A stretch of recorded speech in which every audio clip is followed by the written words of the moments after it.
Let's talk about this one. The team played well out of the locker room in the second half. They played well down the stretch, hit some shots. Unfortunately, I think you said it best coming out of the Fordham game that there's very little margin for error this season, and there seemed to be a couple of times when they let down a little bit. SLU was able to run out to a 20-point lead in the second half. Yuri Collins got into the game a little bit. Just your overall thoughts on this game. Yeah, St. Louis was a tougher team, and that's why it was evident, especially down the stretch. Like you talked about, those offensive putbacks that they got, it just seemed like they were quicker to the floor in 50-50 game. And but I at least the second half was pretty much even. And so I got to give our guys credit because they could have just laid down, but they competed in the second half. And so that's the positive. That's what we talked about in the locker room. We've talked about three things: being connected, being consistent, and having a Game 7 mentality. And the Game 7 mentality is tangible things. The first thing is we want to have less than 10 turnovers a game, which we had 14 today. We didn't hit. We wanted to get 8 offensive rebounds as a group, and we had 4. We wanted to keep our opponent, SLU. We wanted to keep 6 or less threes, which is a generous. They got 8. We wanted to keep them to 6 or less offensive rebounds. They got 10, and we wanted to hold them to 15 free throw attempts or below, and they got to 17. And so, when you're setting game goals and talking about an approach and mentality that you want to have in a game,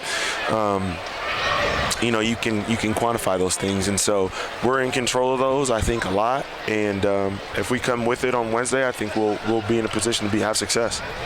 Yes, so true. We're 6 of 22 from 3-point range tonight for 27%, coming off of a poor shooting night against Fordham. So are we concerned at all with the 3-point shooting? I just think guys like a guy like Ben. He shot. I don't know how. I think he has 35 makes on the year.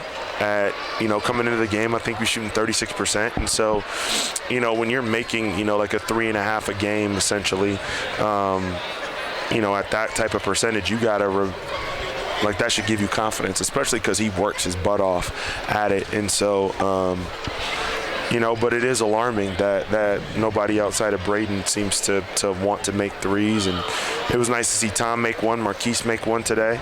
And then Phil, I think Phil's been decent at doing it all year too. So, it was. We definitely got to continue to really just believe in ourselves, because we've had games this year where we've shot the heck out of the ball. And obviously, you guys know my philosophy. If you're putting in the work, trust your work, and you guys can shoot those shots. So, yep. You mentioned Ben's 3-point shooting. Talk about his overall game tonight. Yeah, I thought he played with some toughness in the second half. I thought he was a little flustered in the first half, and I had a talk with him at halftime and told him to believe in himself, don't overthink. And I thought he came out with some good aggression and physicality around the rim, and that was good for him to see a couple go in around the rim. So we're heading back home. We have Rhode Island on Wednesday. So what are going to be some keys to get a victory? Those 3 things. The Game 7 type mentality where we can quantify the results.